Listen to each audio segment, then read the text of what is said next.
उत्तर प्रदेश के प्रयागराज में चल रहे महाकुंभ में भारी संख्या में श्रद्धालु पहुंच रहे हैं, जिसकी वजह से प्रयागराज आने वाली फ्लाइट्स के किराए में भारी बढ़ोतरी दर्ज की गई है।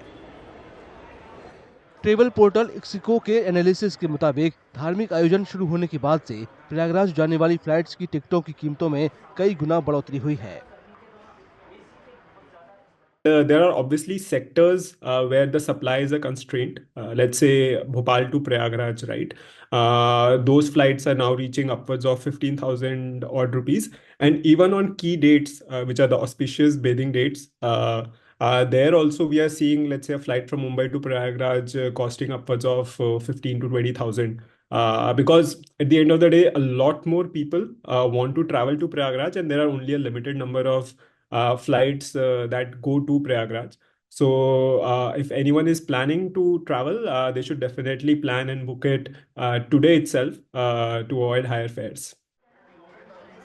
इक्सिको के एनालिसिस में ये भी कहा गया है कि भोपाल और प्रयागराज के बीच चलने वाली फ्लाइट्स की टिकटों की कीमतें पिछले साल के मुकाबले काफी बढ़ी हैं। पिछले साल जनवरी के वक्त जो कीमत 2,977 रुपए थी, वो अधिकतम 498% बढ़कर 17,796 रुपए हो गई है। एनालिसिस से पता चला है कि साल दर साल के आधार पर 13 जनवरी से 26 फरवरी के बीच प्रयागराज के लिए फ्लाइट की बुकिंग में 162% का उछाल आया है। कुछ ट्रेवल इंडस्ट्री एक्सपर्ट ने सरकार से हवाई किराए पर अपर लिमिट लगाने की अपील की है। There has to be some sort of upper, limit on the airfares, because if you can fix the fares of taxi from airport to the hotel and hotel to the airport, there is no reason why you cannot fix the rates for Prayagraj or any other, for example, if the direct operating cost of a flight to Prayagraj is 4,000 rupees per seat, you give them 8 to 10,000 rupees to 15,000 rupees, but there has to be an upper limit.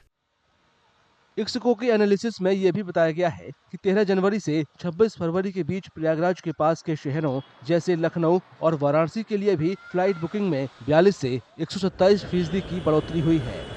कई experts flight booking में बढ़ोतरी की वजह प्रयागराज के लिए बेहतर हवाई connectivity को मानते हैं, क्योंकि अब देश भर में 20 से ज्यादा जगहों से सीधी और वन स्टॉप फ्लाइट मौजूद हैं, जबकि पिछले महाकुंभ के दौरान दिल्ली से केवल एक ही उड़ान मिलती थी। फ्लाइट के अलावा महाकुंभ की अवधि के दौरान प्रयागराज के लिए ट्रेनों की बुकिंग में भी उछाल आया है।